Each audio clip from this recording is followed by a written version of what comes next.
Assalamualaikum warahmatullahi wabarakatuh. Ya, berjumpa kembali ya. Semoga kalian dalam keadaan sehat dan tetap semangat belajar. Kita akan bahas satu soal ini tentang dinamika gerak ya. Langsung aja kita lihat soalnya. Di sini dia memiliki ada 15 poin. Cukup banyak ya. Nah, coba kita lihat di sini ada dua balok terhubung dengan sebuah batang tegar tak bermassa dan ditempatkan pada bidang miring dengan sudut kemiringan di sini theta ya, seperti ditunjuk pada gambar di bawah. Balok bermassa M1, M2 masing-masing memiliki koefisien gesek kinetis terhadap bidang adalah mu K1 dan mu K2. Nah, yang A ya, pertanyaan A, carilah persamaan percepatan. Jadi percepatan sistem tersebut. Yang B, ini poin 5. Carilah persamaan gaya pada batang yang bekerja pada tiap balok. Yang C, tunjukkan bahwa gaya pada bagian soal B adalah 0 ketika mu K1 sama dengan mu K2. Untuk menyelesaikan soal ini, kita perhatikan dulu gambarnya. Ini gambarnya ini. Nah, di gambar ini kita melihat ada M1 bagian atas, nah M2-nya di bagian bawah. Nah, ini langkah pertama kita harus gambar dulu sistem gaya-gaya yang bekerja, ya. Nah, di sini ada solusinya, kita lihat. Nah, di sini ada tentu seperti biasa ada gaya berat dan seterusnya. Ini saya akan berbesar sedikit ya. Nah, di sini tentunya ada gaya berat yang arahnya ke bawah ya, itu M1 kali G ya, atau kita sebutnya W1.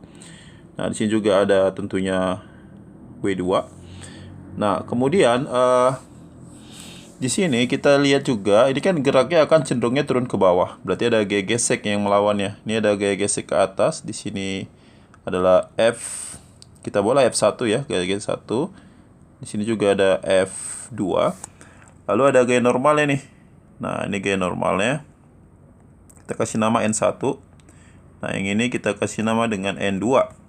Ya.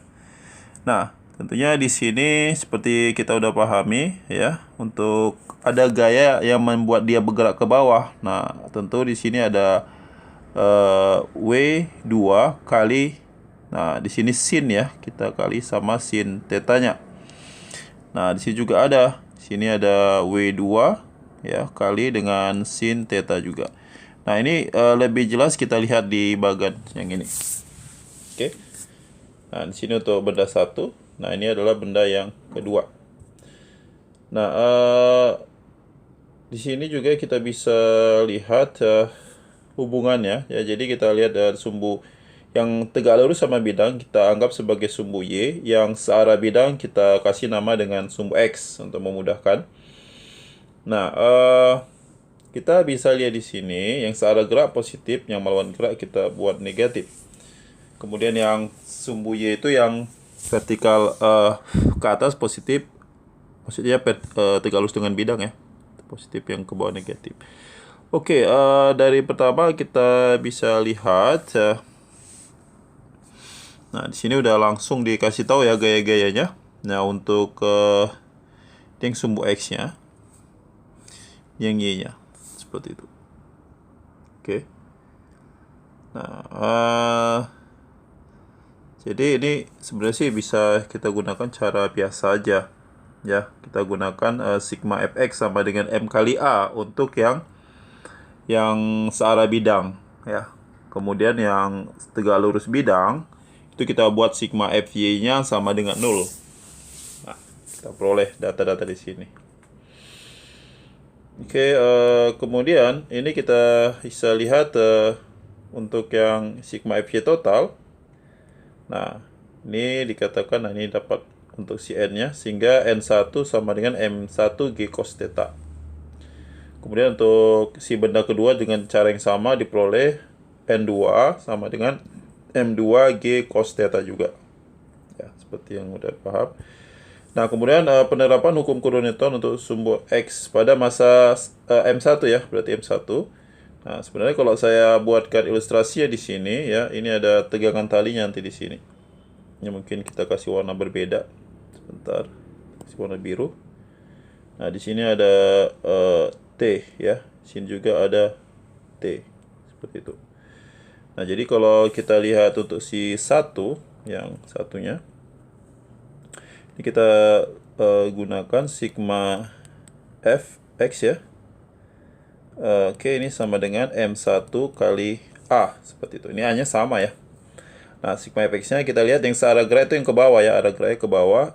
Ini kita kasih itu T-nya kan searah gerak ya. Kita buat T ya, kita kemudian ditambah ya sama M1G sin theta, kemudian dikurang sama F1 ya, sama dengan M1A. Nah, F1 ini digunakan nanti mu K1 kali N1. Nah, N1-nya udah jelas tadi dapat. Sehingga diperoleh langsung ke penyelesaiannya yang ini ya, seperti ini. Oke, itu untuk A1X. Tentu A1X itu sama dengan A2X ya, karena dia dihubungkan dengan batang. Oke. Nah, seperti itu. Lalu kita lanjut lagi untuk ke si benda kedua dengan cara yang sama ya, benda kedua. Nah, ini kita dapat sigma dari fx-nya, kita peroleh si min t dikurang mu k2 kali n2. Nah, nanti kita masukkan n2 sama n1-nya ya, persamaan dari yang sebelumnya tadi, sehingga diperoleh yang ini. Oke. Nah, lalu setelah substitusi kita dapatlah penyelesaiannya. Si A1-nya adalah ini ya. Memang angkanya agak berantakan karena M1 M2-nya itu kan berbeda ya, kita tidak diberitahu. Nah, kita peroleh si A1X.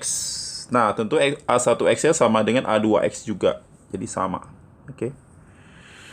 Nah, lalu lanjutlah. Nanti ini coba dijabarkan lagi ya. Ini harus dijabarkan sendiri. Nah, kemudian bagian B-nya. Nah, di sini kita mau cari si T-nya.